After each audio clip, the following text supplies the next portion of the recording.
பகவத்கீதையில் பல விஷயங்கள் சொல்லப்படுகின்றன. அவைகளுள் முக்கியமாக சந்நியாசிக்கும் கர்ம சந்நியாசிக்கும் உள்ள வித்தியாசத்தை விசேஷமாக சொல்லி வருகிறார் ஸ்ரீகிருஷ்ண பரமாத்மா அர்ஜுனனுக்காக. சாமானிய நாமெல்லாம் சன்னியாசி நினைத்தால் தண்டத்தோடு இருக்கிற சன்னியாசிகளோ அல்லது சாதுக்களையோ பார்த்து சன்னியாசி சாதுக்கள்னு சொல்லுவோம். அவர்கள் ஓரளவு தியாகம் விட்டு வந்தாலும் பலத்தை அவர்களெல்லாம் தியாகம் செய்யவில்லை. பலத்தியாகம் கர்ம தியாகம்னு ரெண்டு. கர்ம தியாகம் பண்ணவர்கள் அவர்களெல்லாம் எந்த வேலை எந்த வேதோக்தமான கர்மாக்கள் சொல்லப்பட்டிருக்கிறதோ அந்த கர்மாக்களை விட்டவர்கள் அவர்கள். எந்த கர்மாக்களை மந்திரபூர்வமாக எடுத்துக்கொண்டார்களோ அந்த கர்மாக்களை மந்திரபூர்வமாக விடுவது சன்னியாசிகளுடைய லட்சணம். ஆக கர்ம தியாகம் என்பது மந்திரபூர்வமாக எடுத்துக்கொண்டு மந்திரபூர்வமாக விட்டுவிட்டு சாதுவாகவோ சன்னியாசி ஆகுவது என்பது ஒரு வழிமுறை ஞான மார்க்கம் செல்வதற்கு.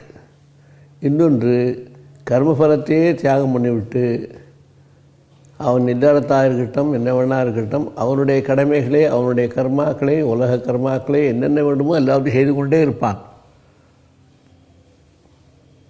ஆனால் அதனுடைய பலன் அவனுக்கு கிட்டாது. அதனால் கர்மபல தியாகம் ஒன்று கர்ம தியாகம் ஒன்று ரெண்டு தினசான சன்னியாசிகள் என்று சொல்லப்பட்டிருக்கின்றன. இந்த ரெண்டு தின சன்னியாசிகளிலும் எப்படி என்றால் சாதுவாய் சன்னியாசி ஆகிவிட்டாலும் அவனும் நெருப்பு தொடக்கூடாது, எதுவும் செய்யக்கூடாது. சமையல் பண்ணுறது சாப்பிட்றது கீப்பிட்றது சன்னியாசியாக இருந்துட்டு நெருப்பம் மூடி சமையல் பண்ணி சாப்பிட்றதுலாம் கூடாது. அது இல்லறத்தாருடைய தர்மம். அதே போல் இந்த கர்மபல தியாகியும் கூட இருந்தாலும் ஆனால் அவன் எல்லாமே செய்யலாம், எந்தவித தப்பும் வராது. என்ன செய்தாலும் எல்லாம் பகவத் அர்ப்பணமாக பண்ணினதுனாலே அவனுக்கு எந்தவித பாவ புண்ணியங்களும் ஒட்டாமல் எல்லா வேலைகளும் செய்து கொண்டே இருப்பான். 24 வேலை செய்து கொண்டே, ஆனால் அந்த வேலை செய்தத்தினுடைய பலனை பகவானுக்கு சமர்ப்பணம் செய்து கொண்டிருந்தால் அவனும் அக்னியை தொட்டாலும் தொட்டமாக ஆக மாட்டான். கர்மத்தை தியாகம் பண்ண இருந்தாலும் அவனையும் அக்னி தொடக்கூடாது என்றே விதிக்கிறது சாஸ்திரம். ஆக ரெண்டு பேருக்கும் சமானமான ஒரு நிலை சொல்லப்படுகிறது பகவத்கீதை. சந்நியாசி எப்படி இருப்பானோ கர்ம தியாகத்தை பண்ணிவிட்டு அவனும் எப்படி நெருப்பெல்லாம் தொடக்கூடாதோ கர்மபல தியாகியும் எத்தனை வேலை செய்தாலும் நெருப்பெல்லாம் தொட்டதாக ஆகவே ஆகாது. அவன் கேவலம் பகவத் சேவை செய்து வருவதாக ஆகும். நான் பலத்தை கொடுத்துட்டான்னா யாருக்கு என்ன சேவை வேண்டியிருக்கு? அதனால் பகவானுக்கு பலத்தையே கொடுத்து விட்றான். நாமெல்லாம் இப்போ எப்படி இருக்கோம்? பலத்தில் ஆசைப்பட்டு ஒரு காரியங்களையும் செய்கிறோம். எனக்கு அது வேணும் இது வேணும் இது வேணும் பலத்தில் ஆசையோடு கூட நம்ம எல்லா காரியங்களும் செய்கிறோம். அதனால் நமக்கெல்லாம் பந்தம் சுகம் எல்லாம் வருது. பலத்தையே தியாகம் பண்ணியாச்சுன்னா அவனுடைய வேலையே செய்கிறதாக ஆகாது. அவன்தான் நிஜமான ஒரு சன்னியாசி. பலத்தை தியாகம் பண்ணிவிட்டு எத்தனை வேலை செய்து கொண்டிருந்தாலும் அட்டாச்மெண்ட் இல்லாததுனால அவனுக்கு பலத்தியாகம் போய்விட்டதுனால அவனுக்கு எதுமேலேயே விருப்பம் இல்லாமல் பகவதர்ப்பணமான கைங்கரியங்களை செய்து கொண்டே வருவதனாலே அவன்தான் உயர்ந்த சன்னியாசி மற்ற சாதுக்கள் சன்னியாசியை காட்டிலும். ஏனென்றால் அவர்களெல்லாம் கர்மத்தியாகம்தான் செய்தார்கள். கர்மத்தியாகம் செய்ததினாலே வைதிக கர்மாக்கள் போச்சே தவிர மற்ற காரியங்களெல்லாம் செய்து கொண்டு இருப்பார்கள். சாப்பாடு தூக்கம் இது இருந்தாலும் செய்து கொண்டே இருப்பார்கள். இவனும் இப்படி செய்து கொண்டிருந்தால் கூட கர்மபலத்தியாகி பலத்தெல்லாம் ஈஸ்வரன் சமர்ப்பணம் பண்ணுறதுனால அது ஒன்றவனுக்கு ஒட்டவே ஒட்டாது. அதனால் கர்மத்தியாகி விசேஷமாக கர்மபலத்தியாகி விசேஷமானு கேட்கும்பொழுது ரெண்டும் சமானமாக இருந்தாலும் கர்மபலத்தியாகி இன்னும் ஒருபடி மேலே அப்படின்னு பகவான் நமக்கெல்லாம் சொல்ல ஆரம்பிக்கிறார். அநாசிரித கர்மபலம் காரியம் கர்ம கரோத்தியா ச சந்நியாசீச்ச யோகீச்ச நக்னிஹி ந சாக்கிரியா. பலத்தெல்லாம் பகவானிடம் கொடுத்து விட்டு எந்த ஒரு மனுஷன் காரியங்களை செய்து கொண்டே இருக்கிறானோ அவன்தான் சந்நியாசி, அவன்தான் யோகி. ந நிரக்னிஹி ந சாக்கிரியா. சந்நியாசி சொல்லப்பட்ட எந்த ஒரு அக்னி தொடக்கூடாது, அக்கிரியம் கிரியை இல்லாமல் இருக்கக்கூடாது சொன்னாலோ அது எல்லாம் இவனுக்கு தான் இருக்குது. ஏன் பகவதர்ப்பணம் எல்லாத்தையும் பண்ணிட்டான். அதனால் இவங்ககிட்ட ஒன்றுமே அட்டாச்மெண்ட் வராது. இந்த அக்னியோ அல்லது கிரியையோ செய்தால் பலன் வரும். இந்த அக்னியும் தொட்டாலும் இவனுக்கு தொட்ட மாதிரி இருக்காது. கிரியைகள் செய்தாலும் தொட்ட மாதிரி கிரியைகள் செய்த மாதிரி இருக்காது. ஏன்னா பகவானுக்கெல்லாம் பல தியாகம் பண்ணிடுறதுனால இவன் ரொம்ப உயர்ந்த ஒரு நிலையில் அடைவதற்கு சாதனைகளை அழகாக செய்கிறான். அதனால் சாதனைகள் 2, ஒன்று கர்ம தியாகம், ஒன்று கர்மபல தியாகம். 2க்குள்ள கர்மபல தியாகம் ரொம்ப விசேஷம் என்று பகவான் கீதையிலே சொல்லுகிறார். எம் சந்நியாசம் இது பிராகு யோகம் தம் வித்தி பாண்டவ நசங்கல்ப சந்நியஸ்தா யோகி பவதி கஷ்டன. யார் ஒருத்தன் சன்னியாசின்னு சொல்கிறோமோ அவன் தான் கர்மயோகி. பாக்கி சன்னியாசி வேஷம் போட்டவா வாழலாம். அவளுடைய ஆசிரமம் இருக்குது, அவளுக்கு 4 ஆசிரமம் இருக்குது. பிரம்மச்சாரி, கிரகஸ்தன், வானப்பிரஸ்தன், சன்னியாசின்னு அந்த ஆசிரம கர்மாக்களும் பண்ணிட்டு தான் இருப்பான். அவன் வைதிக கர்மானுஷ்டானத்தை விட்டாலும் ஆசிரமத்தில் ஏற்பட்ட கர்மாக்களும் செய்து கொண்டிருப்பதனால அவனை முழு சன்னியாசின்னு சொல்ல முடியாது. பின்ன யார் முழு சன்னியாசி?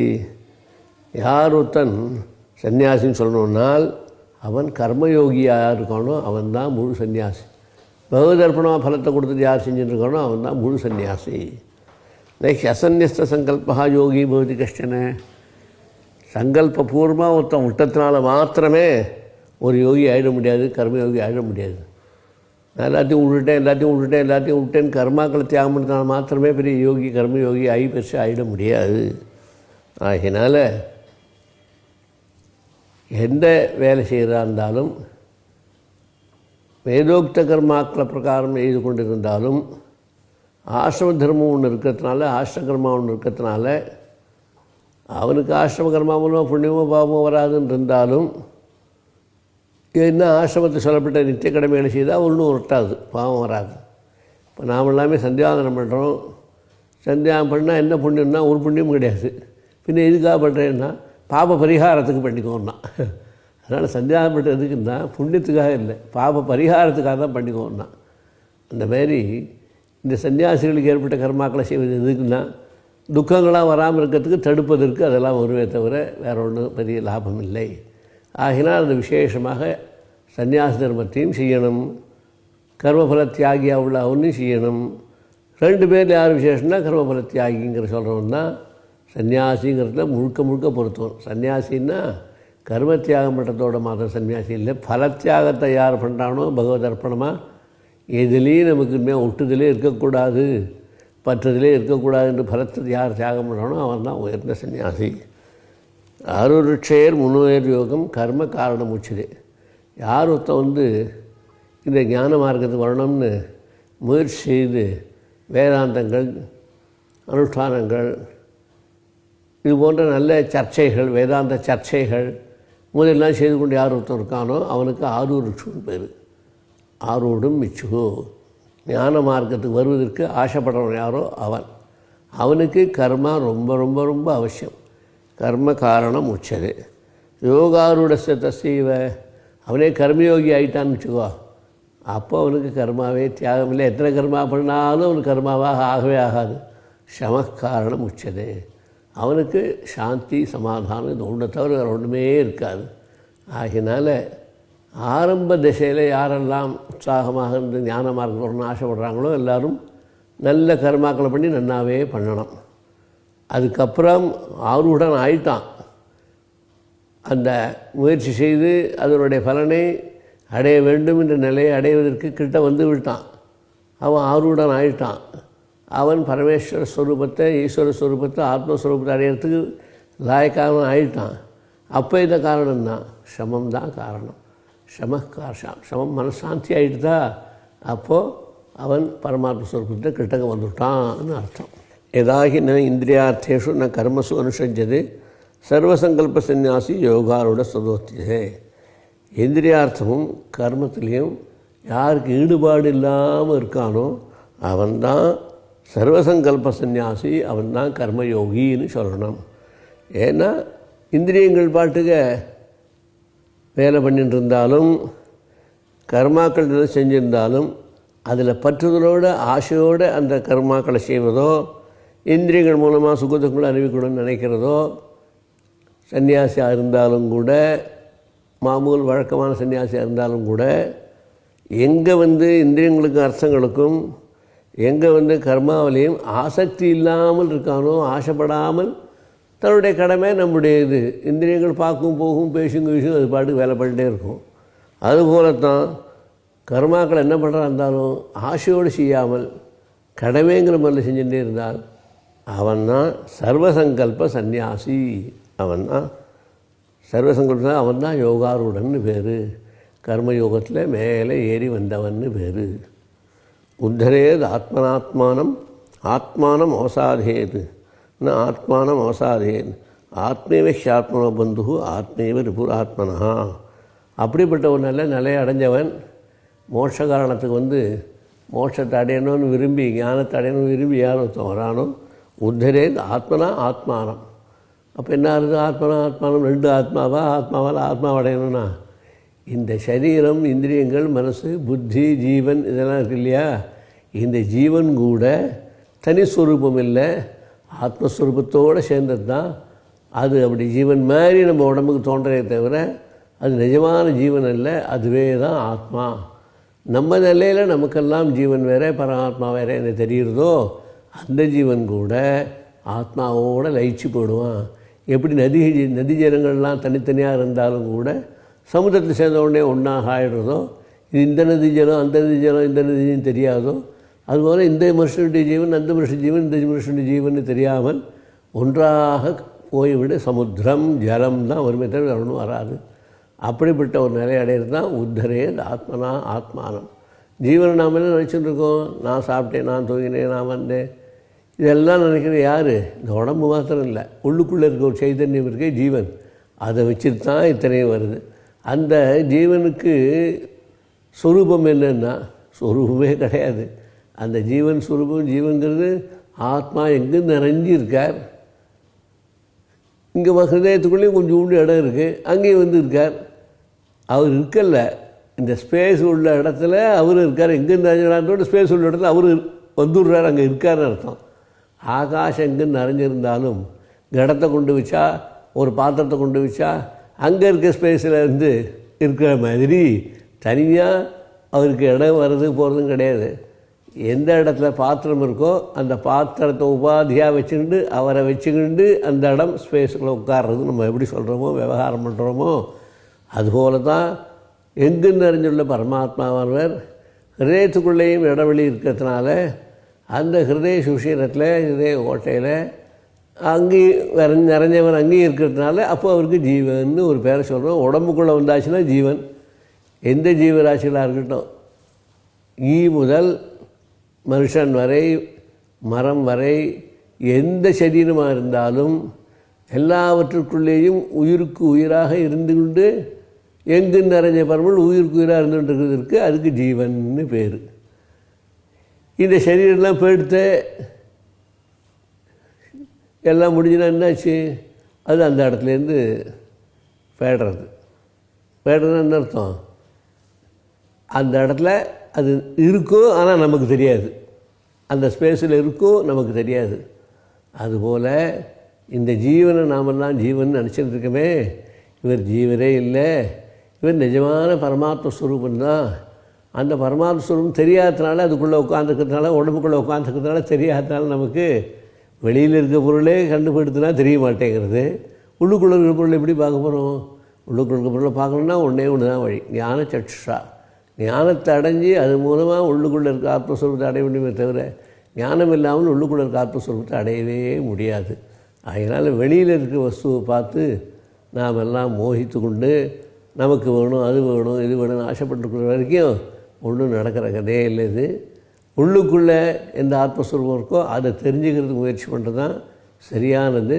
அப்படி தெரிஞ்சு கொள்றதுக்கு தான் இத்தனை யோகங்களையும் இத்தனை கர்மத்தையும் தியாகம் பண்ணி, கர்ம ஃபலத்தையும் தியாகம் பண்ணி பகவானை நாம் தான் எங்கே நிறைஞ்சிருக்காரு தெரிஞ்சுக்கிறதுக்கு நாம் முயற்சி பண்ணுறோம்.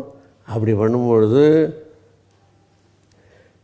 எது வரைக்கும் இந்திரியங்கள் வேலைகளை செஞ்சுட்டுருக்கோ, எது வரைக்கும் கர்மாக்கள் செஞ்சுட்டுருக்கோ, ஆசையோடு வெறும் செய்யலை, ஆசையோடு செஞ்சுட்டுருக்கோ, அவன் ஆசையை விட்டுட்டு என்னுடைய கடமைகள் செய்கிறது எப்போ செய்கிறானோ கர்ம யோகியாக இருந்துட்டு அதான் சர்வசங்கல்ப சந்நியாசி யோகாரூட ஸ்தோச்சதேன்னு சொன்ன மாதிரி உத்தரே ஆத்மனா ஆத்மானம். இந்த ஜீவனை நாமெல்லாம் ஜீவன் நினச்சிட்டு இருக்கோமே, இந்த ஜீவன ஸ்வரூபத்தை இல்லாமல் அகண்ட சச்சிதானந்த பரமாத்ம ஸ்வரூபத்திலே தானே உட்காந்துருவது போய் ஆத்மானம் அவசாதே. ஜீவாத்மாவுக்கு அறிஞ்சு கொள்ள மாட்டான். ஆத்மா ரெண்டும் ஒன்றாகிடுது. சமுத்திர தண்ணியில் எல்லா நதியும் சேர்ந்த மாதிரி எல்லாம் ஒன்றாகிடுது. அப்போ போய் இந்த ஆத்மா வேறையா அந்த வேறைலாம் தெரியாது அவனுக்கு. நான் ஆத்மானம் அவசாதே. ஆத்மைவ ஹி ஆத்மனோ பந்து. ஆத்மா தான் ஆத்மாவுக்கே பந்து. ஆத்மைவ ரிபுர ஆத்மனா. ஆத்மா தான் மற்றதுக்கு சத்ரு. அதனால் என்னாச்சு, வஸ்து ஒன்றே ஒன்று தான் இருக்கிறதுனால அவனுக்கு சத்ருவாக இருக்கட்டும் ரிப்புவாக இருக்கட்டும் எதுவாக இருந்தாலும் அது பாட்டுக்கு இருக்குமே தவிர இவனுக்கு ஒன்றும் ஆகவே ஆகாது. அவனுக்கு விரோதமாக உள்ளது பறவைகள் இருந்தாலும் அனுகூலமாக இருந்த எத்தனை இருந்தாலும் கூட ஆத்மா ஒன்றே தவிர வேறு ஒன்றுமே அவனுக்கு தெரியவே தெரியாது. பந்து ஆத்மா நஸ்தஸ்து ஏன ஆத்மீயத்னா திரா அனாத்மசத்ருவத்தை வர்த்தகத்தை ஆத்மீய சத்ருவத். அதனால் எது வரைக்கும் ஆத்மஸ்வரூப நிலையில் இருக்குமோ அவனுக்கு எல்லாமே பந்துக்கள், அவனுக்கு எல்லாமே சத்ருக்கள், எல்லாமே மித்திரர்கள், எல்லாரையும் சமபாவமாக ஆத்மஸ்வரூபமாகவே பார்த்துட்டு போயிட்டே இருப்பான். அதனால் யாரோடையும் சண்டை போட மாட்டான். விரோதம் வந்ததுனால எதுவுமே இருக்காது. அவன் என்ன பண்ணாலும் எல்லாம் ஆத்மஸ்வரூபமாகவே அவன் பார்க்குறதுனால அந்த ஆத்ம ஞானம் வந்தவன் அவனுக்கு எதுவுமே ஒன்றும் பந்தமும் கிடையாது, சுகமும் கிடையாது, ஒன்றும் கிடையாது. எல்லாம் இருக்கும், ஆனால் அவன் ஒன்றே மாட்டிக்க மாட்டான். அப்படிப்பட்டனால அனாத்மனஸ்து யார் ஒருத்தன் ஆத்மஸ்வரூபத்தை அடையலையோ அவனுக்கு சத்ருத்வே வர்த்தகத்தை ஆத்மீய சத்ருவத்து. அந்த ஜீவாத்மாவுக்கு அவன் தான் சத்ருவா, அவன் தான் நிஜமான சத்ருவாகிடுவான். எது வரைக்கும் ஆத்மஸ்வரூபத்தை அறிஞ்சிருந்தானோ அவனுக்கு எல்லாம் எத்தனை வஸ்துக்களை பார்த்தாலும் எத்தனை பிரியம் இருந்தாலும் எத்தனை துவேஷம் இருந்தாலும் எல்லாம் கூட அவனுக்கு ஒரே ஆத்மாவை தெரியும். சண்டை போடாத ஒரு ஆத்மாவாக இருப்பான். சண்டை போடுறதே துதிய வஸ்து தெரியாது அவனுக்கு, ரெண்டாவது வஸ்து தெரியாது அவனுக்கு.